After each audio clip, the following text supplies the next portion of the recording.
This episode is brought to you by Squarespace.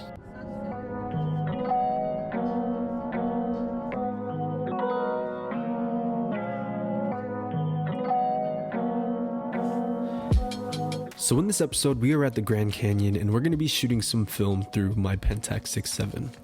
But since this was the last leg of this trip, the only film that I had left was some expired Kodak Portra 160 and some expired Portra 400. Should I have been more prepared with some fresh film?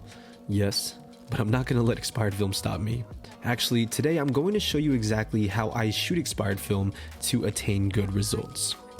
You see, here's the thing about expired film. The results are usually hit or miss, and sometimes they'll be amazing and look like fresh film, but other times they'll look like dark, grainy garbage.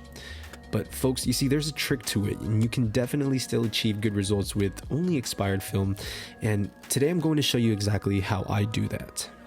There's a couple of steps that I take when shooting expired film that gets me good results every single time, and it doesn't matter what film it is, you can use any expired film.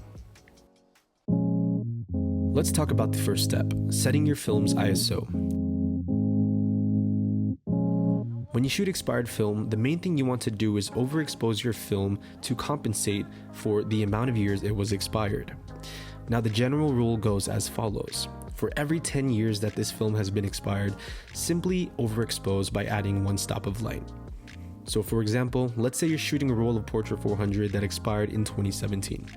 Since right now at the making of this video it's currently 2022, this falls within 10 years. So to compensate for this, simply expose and treat your film like it is 200 ISO. This is a one-stop overexposure. For this first roll, it was very similar. The film expired in 2016 and had an ISO of 160. One stop of overexposure would technically be 80 ISO, but I went ahead and overcompensated and shot the film at 50. As long as you follow this rule, shooting expired film will yield you good results most of the time. But folks, this is only about 70% of the entire thing. Steps 2 and 3 will set your results apart from everyone else's.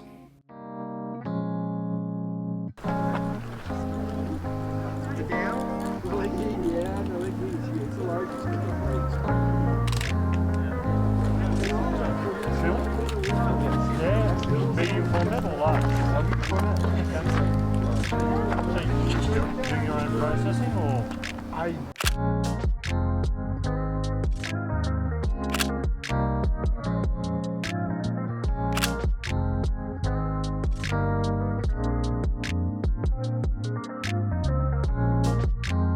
Now, after looking at some of the photos, a lot of them look a bit overexposed, especially in the highlight areas like in the sky. But folks, this is to be expected since we are overexposing. Now, this leads us into step number 2, which is to always overcompensate for your shadows. Now, this step is what can make or break your results with expired film, so you don't want to mess this one up. But before we get into that, I want to give a huge shout out to our sponsor for this episode, the good folks over at Squarespace. Squarespace is your all-in-one platform to build a beautiful online presence and run your business. Now, as a photographer in 2022, one of the best ways you can set yourself apart is to create your own dedicated website. Squarespace gives you all the tools you need to get started in just minutes, from award-winning templates that you can use to get your site up and running, as well as an e-commerce shop, a portfolio, and probably my new favorite feature, the appointment scheduling tab. So folks, if you want to get started with your own professional website, head over to squarespace.com/KingJapes and enter promo code KingJapes at checkout to receive 10% off of your first purchase of a domain or a website. Huge thank you to Squarespace for sponsoring this episode. When shooting expired film, my experience with contrasty scenes were always bad when metered for the average. The highlight areas would be properly exposed, but my shadows would always come out super dark and grainy. So to combat this, when shooting expired film, I will typically overexpose my shadows. An easy way to do this is to look at a scene and find the shadow area. Take a reading of that area and just expose for the shadows. With film, highlight retention is still pretty good even on expired stock, and so there should be no problem bringing back those highlights later on in post. But shadows, folks, are a completely different beast. So step number 2, compensate for your shadows, overcompensate to avoid that dark and grainy look.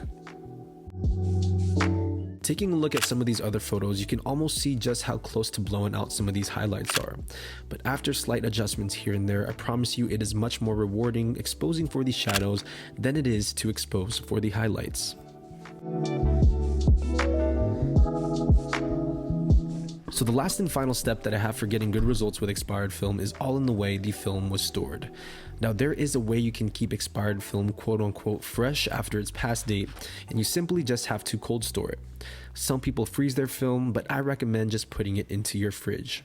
The science behind this is to slow down film degradation.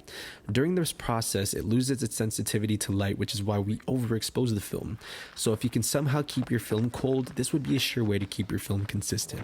But this doesn't always work out, and you may have some old film that your mom and dad had. But as long as you follow these 3 steps, you will be well on your way to getting good results with expired film. Just keep in mind, expired film can be very inconsistent and can lead to all kinds of crazy colors and exposure issues. But there you have it, you guys. That is how I get good results with expired film every single time.